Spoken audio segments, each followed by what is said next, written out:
The original idea for Meg's Radio came from the fact that I grew up here in Ithaca, and I played music in bands when I was in high school, and then I loved the local music scene. There was always great artists coming through town, lots of great artists that lived here in town and would play at lots of festivals and different venues.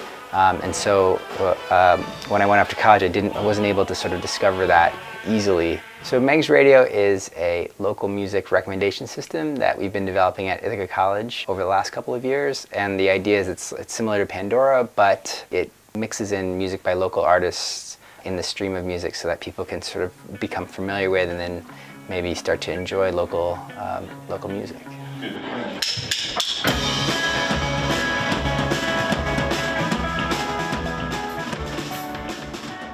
Imperials is kind of like a heavier indie rock style band with some eclectic instruments. So Meg's Radio, I think it's so helpful for bands like us who are just like trying to get out there to a local scene and just starting from the bottom up. It's a really great way to expose people to bands that they might not have already seen.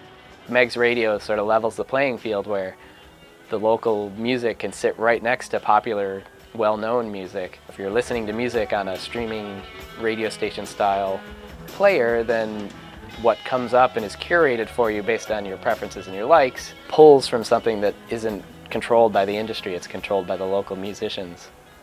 I received a grant from the National Science Foundation, and that allowed me to work with students from Ithaca College and Cornell, and we built an iOS app, we have an Android app coming soon, we built a web app, we built a back end, and now I'm working with a really talented outreach team to help get Meg's Radio out into the community. So.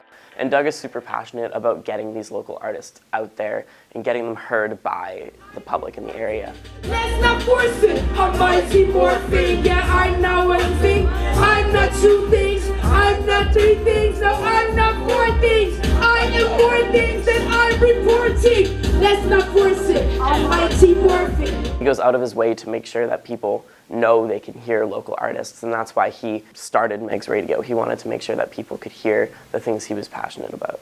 I've always been the one that he goes to get criticism from, so I'm the one that's texting him every day, like, this is broken, this isn't working.